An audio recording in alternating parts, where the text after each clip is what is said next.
question, but we really value what we want to see more than probably what we can say we have injected in, because some of the investment in this might not be quantifiable.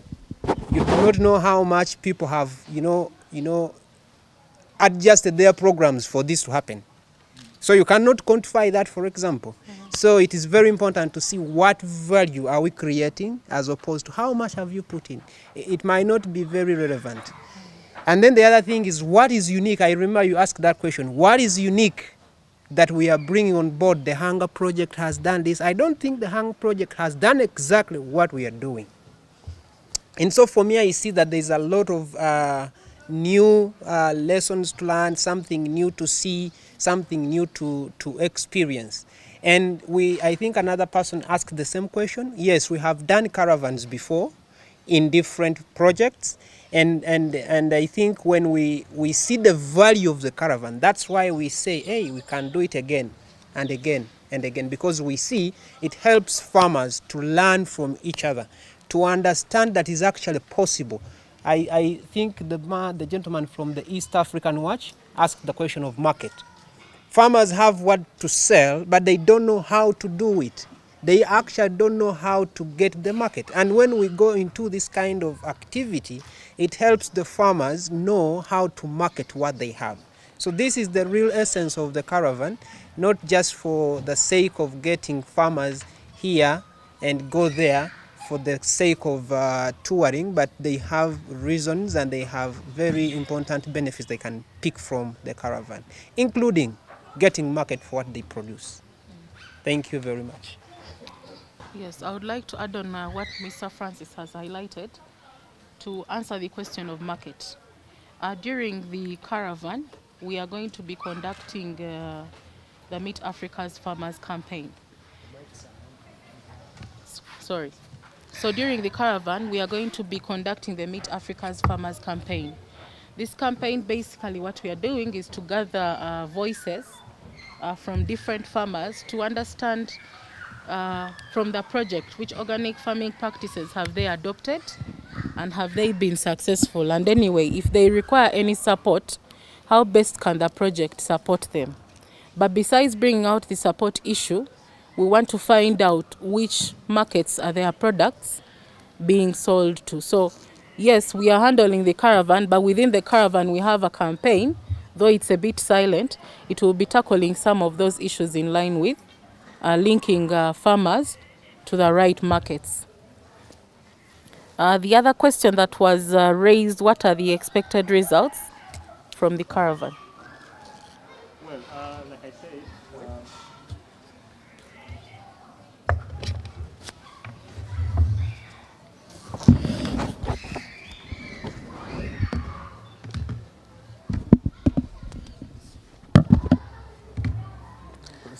Well, like I said, the caravan, what we expect out of it is one, we are building capacity.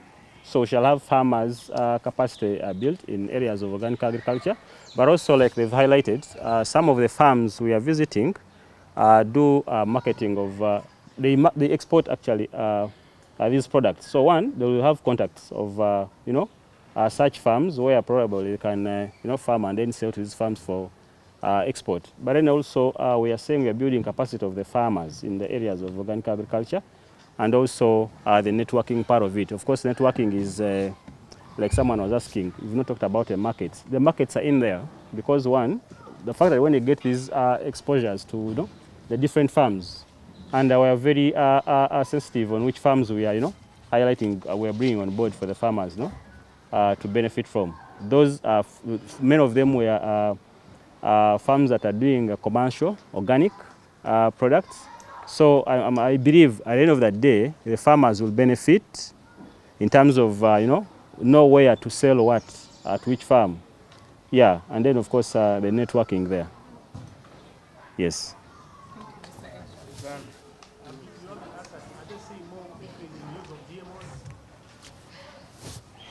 Maybe I can answer that. One, as a seasoned journalist, you know that we don't yet have a law that is regulating the use of GMOs in Uganda. So officially there are no GMOs on farmers in farmers' fields in Uganda. The GMOs they are still at research stage, and the bill is still being discussed in Parliament. You're all aware of the processes.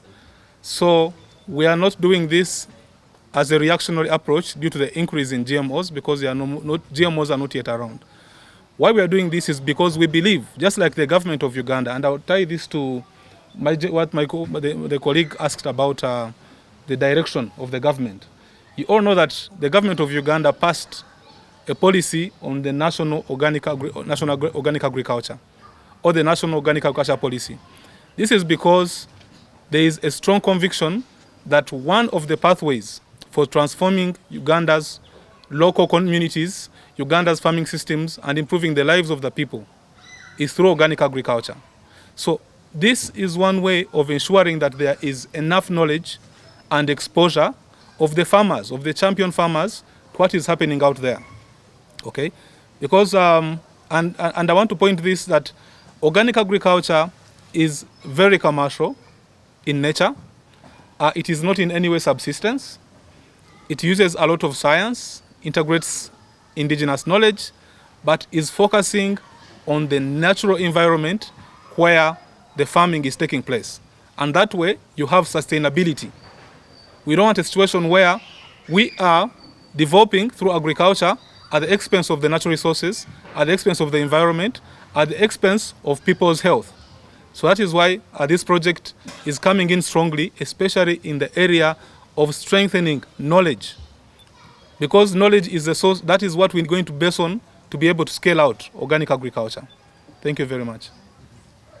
Do we have organized farmers, or we are ambushing everyone we find? Very good question. No, we are not ambushing everyone we find. We are organized. We work with member organizations in Uganda, and they are 64 in number. Okay, 66 to date, 66 member organizations. And these member organizations support farmers at grassroots. And so the farmers we are going to meet are organized. We are not ambushing people in their villages. We know where we are going and who we are meeting. And we know who we want to connect to who. So that is the networking that we want to create. That is the community of practice that we want to create within our organized farmers. And then the second question, you said that you see organic agriculture looks expensive. Very good choice of words. Looks what? Because that is what you said. It doesn't necessarily mean that it is expensive, because you said it looks like expensive. So you do not have evidence that is expensive. And that is the myth we want to clear from the communities.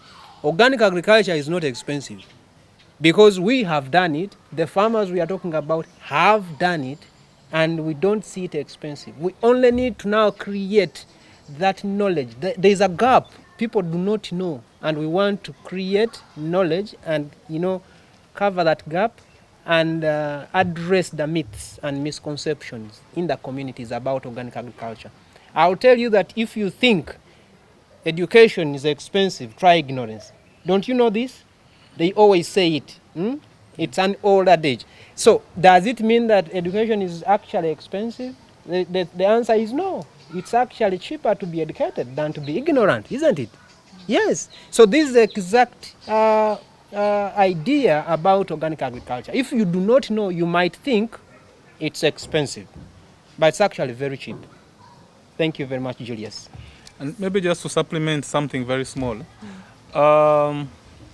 Thank you, Julius. Actually, it's the first time I've heard that notion that organic agriculture is expensive, because one, you're substituting the things that you would have bought in the shops, and now you can actually make them on your own farm, especially if you're using an integrated system. So it is not expensive. It is actually the quickest way for the most vulnerable and the most poor people to transform from peasant to commercialized agriculture, using locally available resources in a sustainable way. That is why we are pushing for organic agriculture, because we are targeting those that cannot afford what you're calling let's say the synthetic inputs, the inputs that are that are manufactured somewhere. They have to be imported, You have to buy them maybe in Kampala. You get that. Organic agriculture is, first of all, knowledge intensive. That's why he's saying knowledge is very, very important. Almost most of the things that you need in organic agriculture, you can do them if you know how. So knowledge is very, very important. And that matter, validated knowledge, scientific knowledge. So I wanted to settle that. And yeah, I think the rest has been settled by my colleague.